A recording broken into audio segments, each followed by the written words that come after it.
Olá, pessoal, tudo bem com vocês? Como vocês estão? Estão se cuidando? É, espero que sim, né? Bom, é, eu quero primeiro agradecer vocês, né, por vocês estarem, mesmo à distância, se empenhando. Eu vejo que a maioria da sala fazem as atividades, dão a devolutiva, né? Eu acho que dos caminhos que a gente está tomando, assim, a maioria de vocês está se empenhando muito bem. Hoje, a gente vai falar um pouco sobre nutrição enteral e parenteral, né? Como eu já disse para vocês, o nutricionista e o fisioterapeuta, ele trabalha muito junto, principalmente dentro de um hospital, né? Por conta disso, é que a gente abordou dietas orais, né, na aula passada, e essa aula hoje a gente vai abordar uma forma não convencional de alimentação, né, porque o convencional, o fisiológico, é a gente se alimentar pela boca, né, a gente usar um garfo, uma faca, pegar a comida, né, muitas vezes a gente pega com a mão, dependendo da comida, né, e se alimentar. Essa é a forma mais não, é a forma fisiológica e a forma que a gente quer que sempre aconteça, né, com a nossa alimentação. Mas os pacientes de UTI, que são os pacientes que geralmente precisa tanto do fisioterapeuta, né, pelo problema respiratório ou outros até, ele também precisa de nutricionista, porque ele também não consegue se alimentar sozinho, ou porque ele está inconsciente, porque ele está comatoso, porque ele está prostrado. Então, a gente acaba trabalhando muito junto com esses pacientes que precisam de uma alimentação não convencional. Por isso que eu vou abordar esse tema com vocês agora, tá bom? Deixa eu compartilhar então aqui a página, a apostila com vocês. Essa apostila está lá no Moodle para vocês terem acesso. Então, o material está aí e agora, né, eu vou explicando para facilitar para vocês mesmo, porque é uma disciplina, não é uma disciplina, é uma apostila um pouco técnica, né? Ainda mais para fisioterapia. Então, assim, o que é a terapia nutricional? A terapia nutricional, então, é uma gama de procedimentos que a gente utiliza para conseguir manter ou recuperar o estado nutricional do paciente. Porque, assim, vocês mesmos já me disseram isso. Tanto a obesidade ou o excesso de peso ou a desnutrição são fatores que prejudicam o restabelecimento de um paciente, né? Dentro de um hospital, qual é o nosso maior problema, né, com relação ao estado nutricional? A gente vê mais obesos ou pessoas com excesso de peso, ou a gente vê mais pessoas com baixo peso ou desnutrição? Dentro de um hospital, embora o Brasil e o mundo esteja caminhando para um aumento do excesso de peso, e isso inclusive acontece dentro de hospitais, infelizmente ou felizmente, dentro de um hospital, a gente ainda encontra mais pacientes, mas não, metade da população tem baixo peso, tá? Metade da população internada. Então, assim, um paciente com baixo peso e desnutrição é um paciente que tem perda muscular, é um paciente que tem imunidade limitada, é um paciente que tem menos apetite, né? Porque dentro de um hospital, eu já falei para vocês sobre isso, a gente acaba muda. Dentro de um hospital, a nossa rotina é outra. né? A gente sabe que dentro de hospital o café da manhã é um horário, o almoço, o jantar, o lanche da tarde. Muitas vezes tem vários pacientes no quarto, né? Ou talvez a situação do paciente vizinho não é uma situação que favoreça você conseguir se alimentar normalmente. A medicação que se toma pode interferir no apetite, na absorção de nutrientes.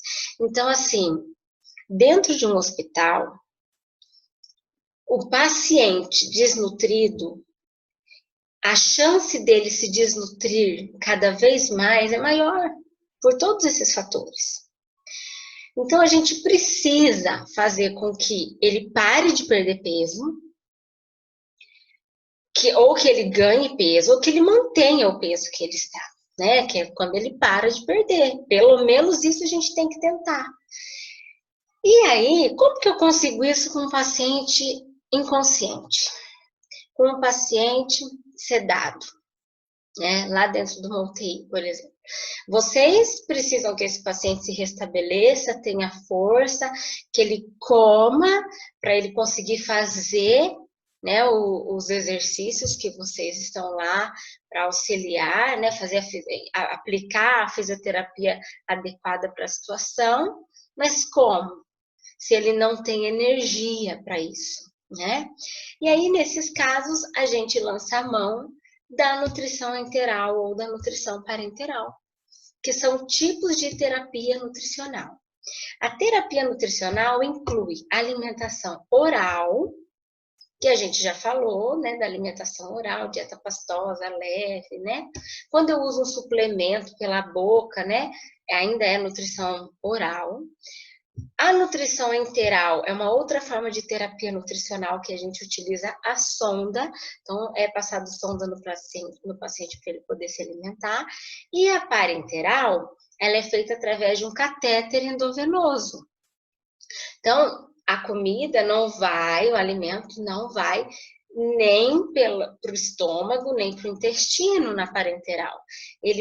Os nutrientes vão diretamente na veia do paciente, tá? Então, são procedimentos que precisam de muito mais cuidado do que um prato com arroz, feijão, salada e carne, um garfo e uma faca, certo? Então, os tipos de terapia nutricional que a gente vai falar hoje é a terapia enteral e a parenteral. Esse é o típico paciente que usa uma terapia nutricional enteral. Né? Olha a desnutrição desse paciente, né? A gente vê a perda muscular deste paciente, né? Olha como a ossatura dele está evidente, né? É um paciente que não está se alimentando. Por mais que um acompanhante diga assim, não, mas às vezes ele come. Às vezes é muito raro. Porque para um paciente estar nessa situação, ele não come metade do que ele precisa por dia. E se ele não come metade do que ele precisa por dia, a gente precisa fornecer uma alimentação pela sonda e, se for o caso, pela veia. Mas nós vamos falar um pouco disso, quando é sonda e quando é veia, tá? Então, terapia nutricional enteral é quando a gente fornece esses nutrientes através de sondas ou alimentação via oral pelo trato gastrointestinal. Eu uso esôfago, estômago, intestino na terapia nutricional enteral. E eu consigo introduzir substâncias líquidas completas no tubo digestivo por sonda, né? Um paciente com sonda, ele consegue ter uma alimentação completa em nutrientes. Hoje, a gente tem dietas próprias para isso. Talvez alguns de vocês já tenham tido algum caso na família, né? Ou tiveram contato com alguma pessoa que precisou usar sonda, e por aquela sonda a gente consegue atingir a necessidade nutricional de um paciente. E a gente consegue fazer isso tanto com a alimentação caseira quanto com a industrializada. Embora com a caseira seja muito mais difícil eu atingir a necessidade nutricional dele. Por quê? Porque eu tenho que preparar a alimentação, bater, peneirar, para depois passar na sonda. E aí, quando eu peneiro, eu perco muito nutriente. Já essas alimentações enterais industrializadas, eu não preciso nem bater, nem peneirar. Ela já vem com a composição completa, né, de nutrientes. Quando a alimentação pela boca é impossível ou insuficiente, eu preciso aplicar a nutrição enteral. Como eu falei, aquele paciente não deve estar comendo metade do que ele precisa. Então, ele pode até estar comendo às vezes, mas o às vezes não me impede de passar sonda. Porque eu não posso deixar ele chegar naquela situação ali para passar uma sonda. Embora na prática a gente vê que a gente acaba passando sonda só quando o paciente está daquela forma. Por quê? É quando o paciente fica prostrado, sem energia em casa, ele não responde mais, e aí o familiar leva ele para o hospital e procura ajuda. Aí é quando vai passar sonda, porque enquanto a pessoa... quanto tempo a pessoa fica em casa tentando fazer comer, um dia come bem, um dia come mal, um dia come bem, 3 come mal, e ele vai se desnutrindo, né? Então, assim, mesmo o paciente que não consegue de nenhuma forma, né, por exemplo, paciente com disfagia, não consegue deglutir, e quando consegue, tem tosse, engasga. Esse paciente, eu não posso dar uma alimentação pela boca. Ou aquele paciente que até consegue mastigar e engolir, mas tudo o que é fornecido para ele, ele não come nem metade. Então, essas duas situações a gente usa nutrição enteral, tá? Quais outros exemplos, então, que a gente pode ter para passar uma sonda? Inconsciência, lesões de face, mandíbula ou alguma lesão oral, acidente vascular encefálico, algum tipo de câncer, né? Câncer de língua, câncer de esôfago, câncer de boca, câncer na face, né? A ventilação mecânica, né? Aquele paciente que não consegue respirar, precisa de um ventilador, eu não posso dar uma alimentação pela boca dele, porque, olha lá, como que eu vou dar uma comida para um paciente que tem um tubo oral, né? Eu vou fazer com todo o alimento que eu colocar aqui na boca dele vai para o pulmão, junto com o tubo. E aí eu faço uma pneumonia nesse paciente. Então, o paciente em ventilação mecânica é um paciente que eu não vou alimentar via oral de forma alguma, certo? Opa.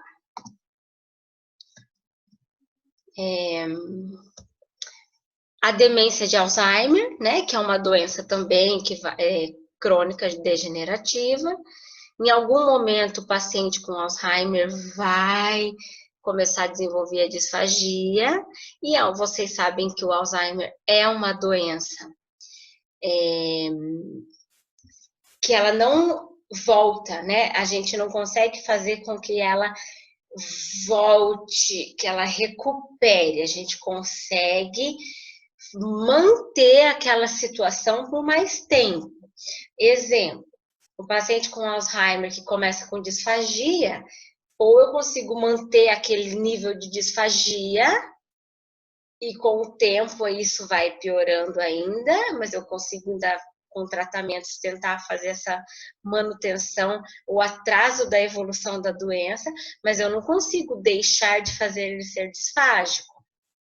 Eu não consigo, eu consigo fazer com que eu consigo atrasar a evolução da doença dele. Então, assim, é um paciente com Alzheimer que começa com disfagia e ele começa a se alimentar menos do que ele precisa, é um paciente que a gente tem que pensar na nutrição enteral, tá? E alguns pacientes que se alimentam insuficientemente. O paciente que sofreu algum trauma, com sepse, né? Um paciente debilitadíssimo, aquele que tem sepse. Alcoolista crônico, né? O paciente alcoolista, ele não tem fome, ele não tem vontade de comer, né? Ele se alimenta, a energia que ele tem é do álcool. O paciente com depressão, que muitas vezes se nega a se alimentar, e o paciente queimado, porque ele tem tanta dor, que a dor não permite com que ele continue se alimentando adequadamente. Tem os casos dos pacientes que a alimentação causa algum desconforto, dor, incômodo abdominal. Aqueles pacientes com doença de Crohn, colite, algum câncer em algum local do trato gastrointestinal, né, desde a boca até ânus, intestino,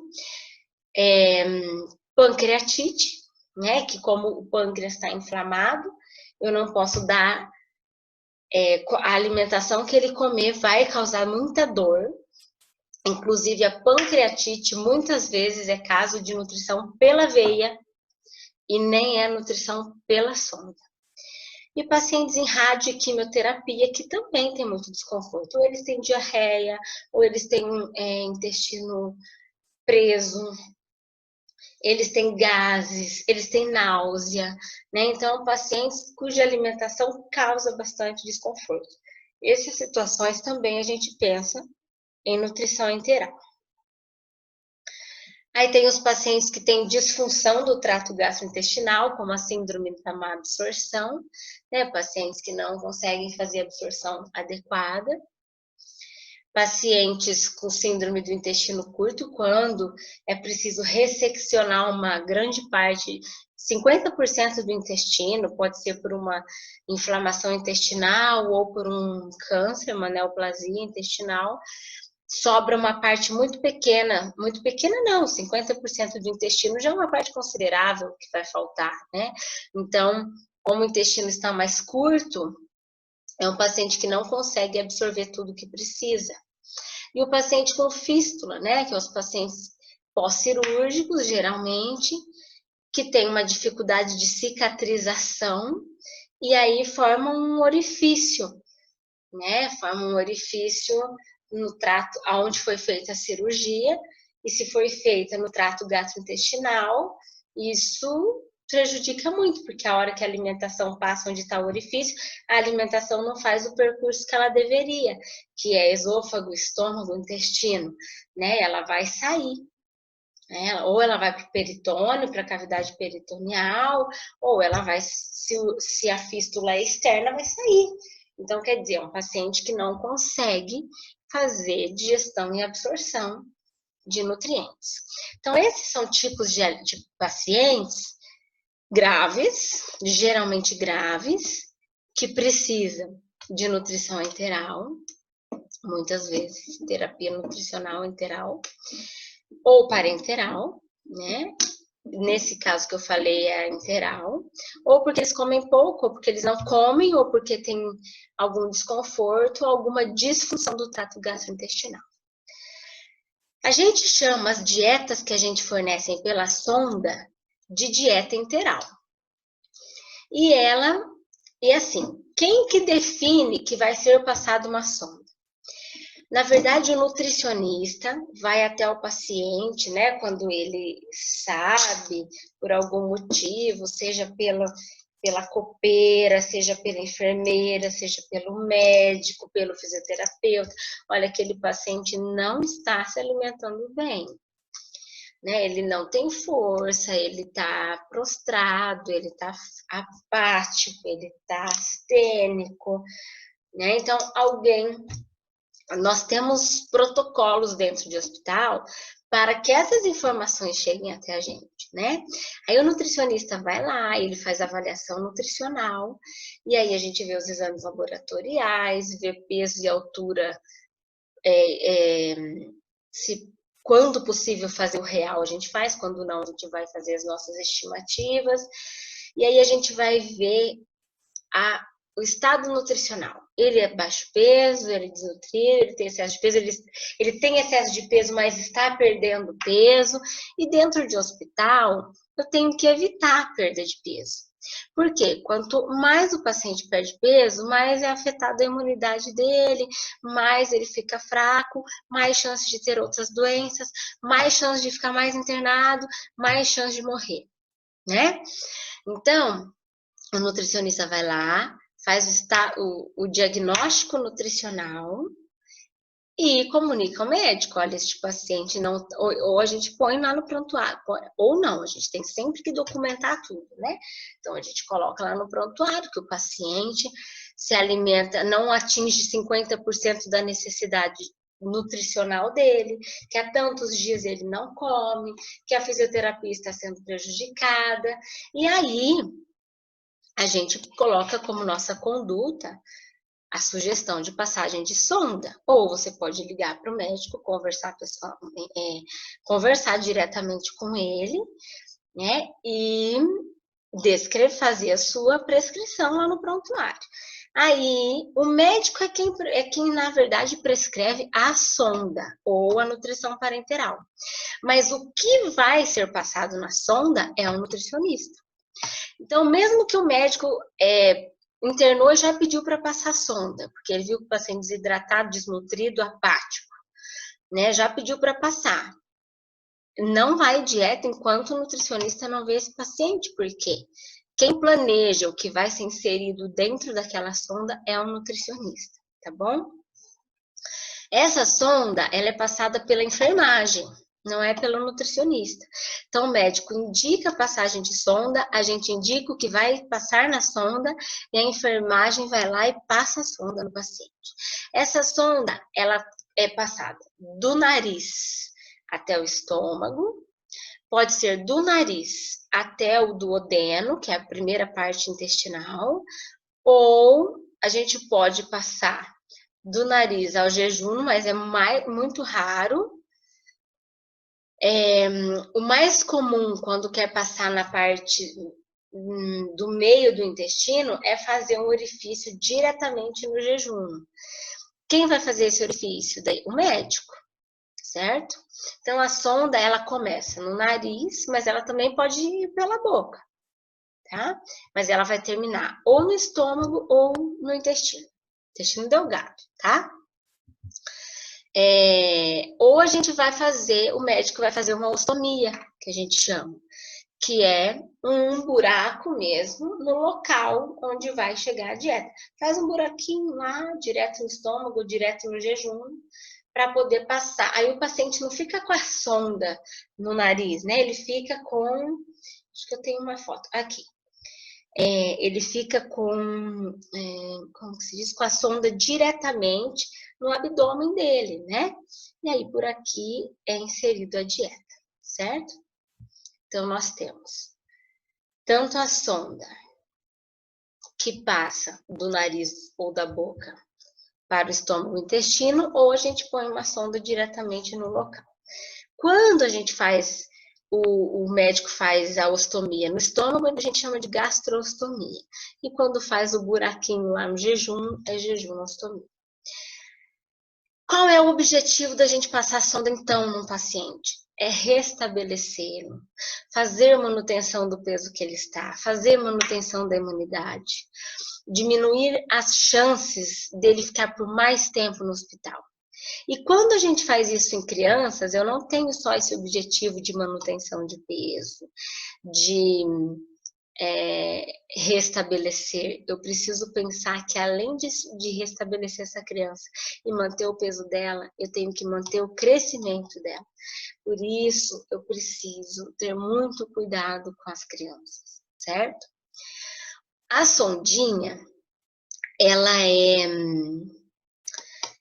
é de um material bem flexível, né? As sondas para alimentação, ela é igual uma mangueirinha mesmo, né? Própria, claro. E ela pode ser de silicone ou poliuretano. Tem de vários calibres, geralmente a gente usa de 12, né? Mas elas são flexíveis, né? Tem sondas mais duras, mas não são próprias para alimentação. E tem as sondinhas próprias para alimentação que são bem molinhas. E aqui um outro tipo de instalação de sonda, que aqui seria uma ostomia, né? Foi colocada uma sondinha diretamente no intestino desse paciente aqui. Muito provavelmente ela é uma jejunostomia, certo? No estômago, ela geralmente fica um pouco mais em cima, né? Daí a gente chama de gastrostomia, beleza? Então, a sonda nasoenteral, é uma das vias de acesso para a alimentação. Nasoenteral, começa no nariz, termina no intestino. Ou colocamos direto lá no intestino, igual a foto que eu mostrei para vocês aqui, beleza? A intubação nasogástrica, que é a forma de nasogástrica, né? Porque tem a nasoenteral e a nasogástrica. A nasogástrica começa no nariz e termina no estômago. Essa é a forma mais fácil e de menor custo, porque a enfermagem faz isso, né? Não precisa que o médico faça o orifício. Ela é um procedimento muito comum na prática do enfermeiro e ela tem menos riscos de complicações. Embora tenha, né? Todo procedimento invasivo tem risco, né? E é o mais fisiológico, porque o comum é eu me alimentar e a comida chegar no estômago. Isso é fisiológico. Se eu passo uma sonda que começa no nariz e termina no estômago, ok.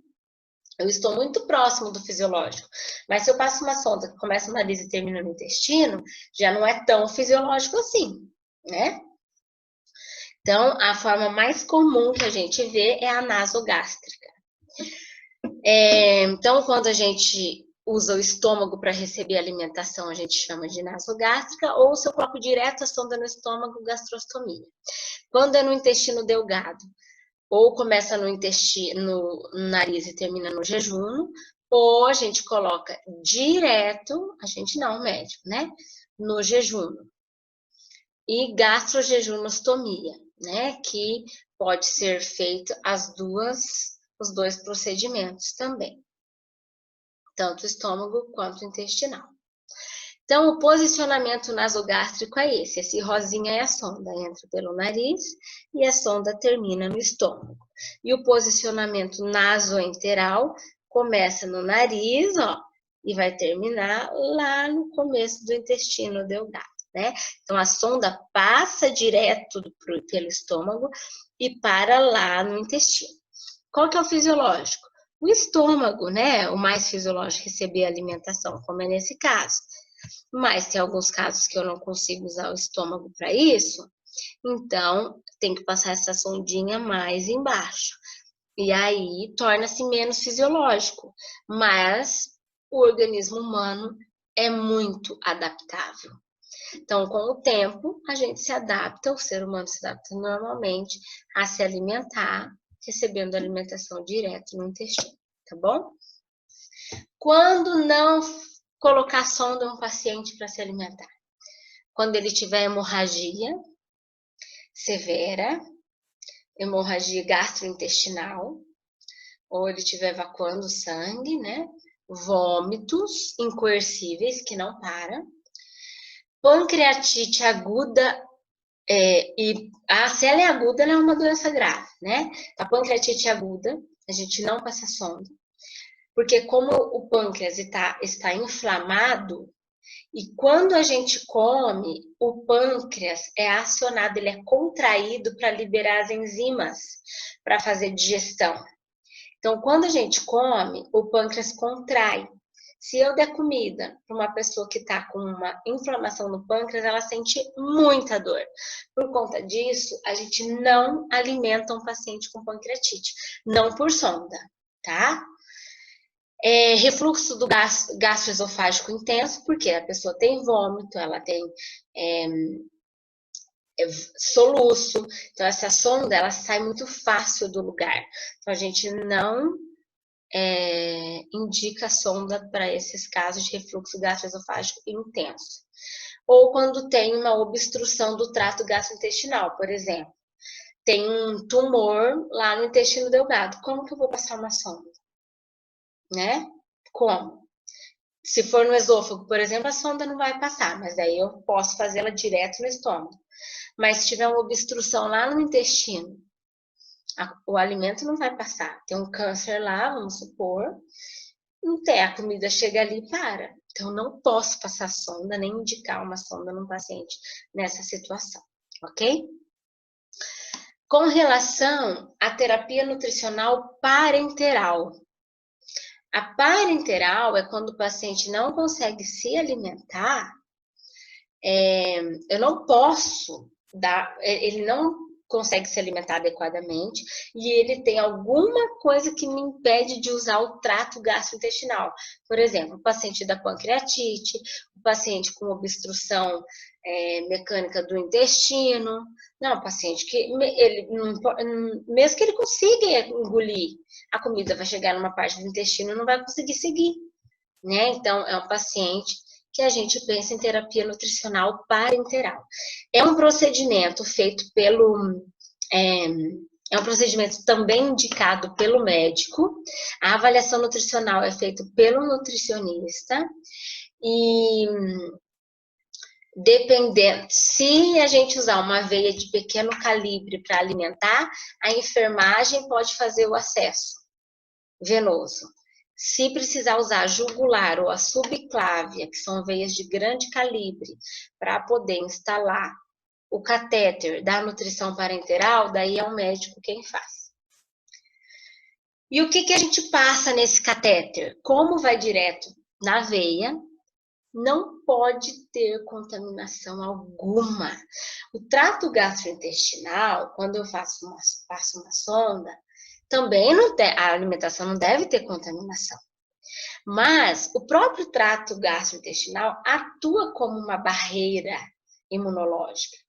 Mas você pegar algo que está contaminado por direto na veia é um problema.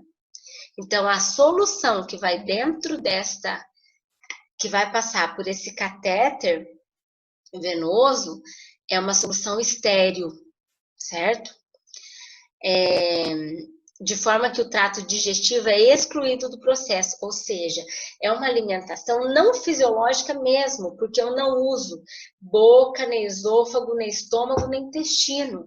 Eu uso a veia direto para alimentar esse paciente. Quais os tipos de terapia nutricional parenteral? Central ou periférica? O que é a central? Quando o médico tem que instalar o catéter na jugular ou na subclávia. E a periférica é quando o catéter pode ser instalado na veia do braço, né? Então, a gente tem esses dois tipos aqui. Então, a central é uma veia de grande calibre, que é usada para alimentação, subclávia ou jugular, e o médico prefere essa via, principalmente quando o paciente vai usar esse tipo de terapia nutricional por mais de uma semana. Então, aqui está um catéter na jugular, né, do paciente. E por esse catéter aqui, é que vai ser infundida a alimentação, os nutrientes, em uma solução que esteja estéril. A periférica é uma veia de menor calibre, pode ser feita na mão ou antebraço e deve ser usada por períodos mais curtos, porque ela tem um valor calórico menor, tá? A central tem valor calórico maior. Então, aqui é um acesso da veia periférica, tá? Isso a enfermagem pode fazer. E quando é catéter central, acesso central, deve ser feito pelo médico. Aqui está um resumo das formas de alimentação que a gente tem para fazer uso hoje, né? Então, eu posso usar uma alimentação oral, né? Eu posso usar uma alimentação por sonda, que tanto pode entrar pelo nariz quanto pela boca, e no estômago ou no intestino. E a gente tem a nutrição parenteral, que vai entrar pela subclávia ou jugular, e a nutrição parenteral, que pode ser infundida por uma veia do braço também. Então, aqui é todas as formas de terapia nutricional: oral, enteral, parenteral, certo? Esse aqui é um paciente com nutrição parenteral, né? Ela está com sonda, mas essa sonda não é para alimentação. Muito provavelmente não é. Aqui está uma solução de nutrição parenteral. O que a gente põe nessa bolsa? Na verdade, essas bolsas são industrializadas, elas já vêm estéreis, lacradas. Tem como ser feitas no local? Tem, quando existe um ambiente para isso. quem prepara é o farmacêutico em ambiente estéril. Então, não é todo hospital que formula no próprio local, né? Geralmente, a gente compra essa parenteral já esterilizada, já pronta, industrializada, tá? E o que tem aqui dentro? Carboidrato, proteína e lipídio. Que daí a gente vai dar os 3 nutrientes. E vitaminas e os minerais pode ser infundido pelo braço do paciente, mas a gente não pode esquecer deles, né? Como vocês viram na pirâmide, a gente precisa de todos os nutrientes para poder sobreviver, certo? Então, aqui é uma bolsa de parenteral. Então, ela vem assim, ó, lipídio, carboidrato, lipídio e proteína. Aí, na hora de dar para o paciente, a enfermagem mistura, né? Ela faz o extravasamento desse líquido, né? Para todos os compartimentos. Aí ele vira uma emulsão só, uma solução só. E aí é infundida na veia. Aí vai depender se é veia central ou periférica. Se o paciente precisa de maior aporte calórico, vai ser uma veia central. Se ele precisa de um aporte calórico menor, pode ser uma veia do braço. Quando que a gente indica? Quando o intestino não funciona, ou porque foi tirado uma grande parte dele, ou porque tem um câncer lá, ou porque teve o ilho, que é uma parte do intestino que faz a absorção, não está funcionando, né? Quando não posso usar de forma alguma o trato gastrointestinal, ou seja, não posso usar a nutrição enteral. Ou quando a nutrição enteral é insuficiente para atingir as necessidades. Ele nem come adequadamente e nem aceita a dieta pela sonda o tanto que ele deveria conseguir, porque ele tem vômito ou porque ele tem náusea, ou desconforto, né, acentuado.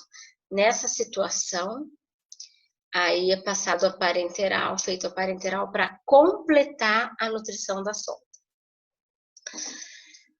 Mas a gente tem que pensar o seguinte, como é uma forma de nutrição muito pouco fisiológica, né? Porque o nutriente vai direto na veia. É muito grave se acontecer alguma uma infecção no acesso. Pensa infeccionar o acesso que está na jugular, né? Para dar uma infecção generalizada é muito fácil. Então a gente tem que pensar quanto antes eu conseguir fazer esse paciente da parenteral voltar a comer pela boca, ou pelo menos conseguir comer pela sonda, eu tenho que tentar, eu tenho que pensar que não posso me acomodar, ele tá com parenteral, tá tudo certo. Não, ele tá com parenteral, mas o que a gente quer é que ele volte a se alimentar, certo? E esse desmame de retirar uma nutrição parenteral também tem que ser feito de forma gradativa, né? Não posso assim, hoje ele recebeu 2.000 calorias pela veia, amanhã eu parei de dar parenteral. Não. Amanhã vai ser 1.000, depois de amanhã 500. Por quê? Porque como ele recebe glicose direto na veia, a hora que a gente interrompe bruscamente, ele pode ter uma hipoglicemia. Então, esse desmame tem que ser bem gradativo, ok? Eu sei que é uma aula assim, um pouco técnica, né, para vocês, que é da fisioterapia, mas eu estou à disposição para qualquer dúvida. Estarei online no Moodle, no horário da nossa aula. Qualquer dúvida, qualquer sugestão também, qualquer problema que houver, vocês podem me contactar, ok? Eu espero que eu tenha conseguido facilitar um pouco através do vídeo e que vocês consigam. Como eu digo, eu não quero que vocês se formem nutricionistas, mas eu quero que vocês tenham noção, né, de quanto o nutricionista e o fisioterapeuta podem trabalhar juntos, né, e promover esse restabelecimento desse paciente, beleza? Então, pessoal, ó, beijos, fiquem com Deus, desculpa. Fiquem com Deus e qualquer coisa estarei online na nossa aula, no horário da nossa aula. Até logo!